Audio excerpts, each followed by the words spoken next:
Moving on, North Korea has announced the suspension of high-level talks with South Korea, which were scheduled for Wednesday. Pyongyang says the talks are canceled because of the joint military exercises between the United States and South Korea.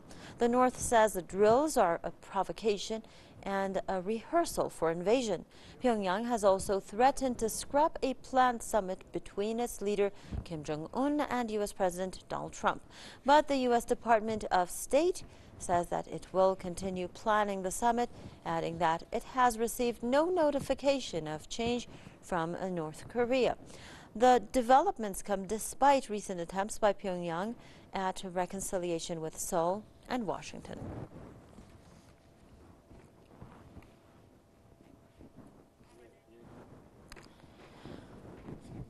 Back to our story regarding North Korea, we are joined by Mr. Tony Gosling, investigative journalist. Mr. Gosling, thank you very much for joining us. First of all, do you believe that the fact that the United States pulled out of the Iran nuclear deal had any effect on Pyongyang rethinking the summit that should be held with the United States? Okay, well, let's take a step back from the two conflicts in North Korea and in Syria, because I believe that the Israelis particularly are putting pressure on the Americans to get everything sorted out in North Korea, because they want the focus to be on the potential conflict in the Middle East. Kim Jong-un has shown what a good education he got. Very good money his father invested in his education in Switzerland, because he's actually really playing this for all it's worth. That is to say, he's extracting as much as he possibly can out of the Americans and out of the South Koreans in this. I mean, it's a bit brinkmanship. Personally, I don't agree with brinksmanship. I think that they should just sit down and negotiate. But the United States is a very hard partner to negotiate with. But this conflict in Korea is not really about Korea. It is one step removed from the real conflict, which is between China and the United States. North Korea is a kind of proxy for China and South Korea for the US. And I think that's what's really happening is these big power players across the world are almost using Korea as their place where they're playing chess with the little chess pieces in Korea. The Singapore summit in 4 weeks' time, yes, apparently it's now in jeopardy because of these exercises, but to be fair, there's only about 2,000 soldiers involved in the exercise, which might sound like a lot, but in any kind of military rehearsal for an invasion terms, that's a tiny number of soldiers, and it is a regular exercise. I think you just got to be balanced here about the United States is very aggressive in many parts of the world, but this is just a routine exercise.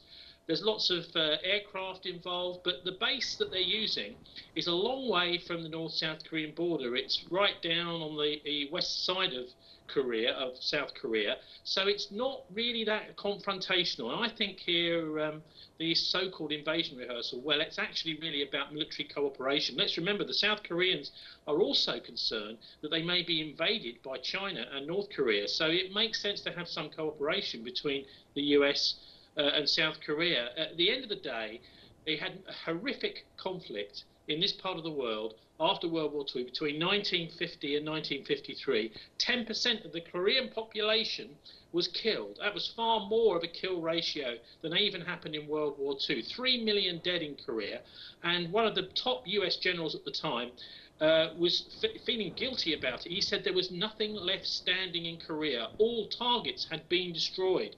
And they dropped 150,000 more tons of bombs that were dropped during the whole of the Pacific campaign of the Second World War. So Koreans have remembered this conflict, and they're going to make sure it doesn't happen again.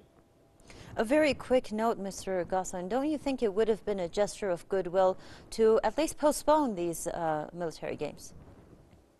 Well, these are, I'm afraid, the sorts of things that, I mean, it may be that the North Koreans, I totally understand what you're saying, but the North Koreans, for example, are still keeping their nuclear weapons, it seems. They're going to stop the program to develop more, but they're going to keep the existing weapons. And so both sides have got a lot of cards up their sleeve, up their chest. They're playing, in a way, a game here with each other, saying, well, I'll only remove this if you remove that.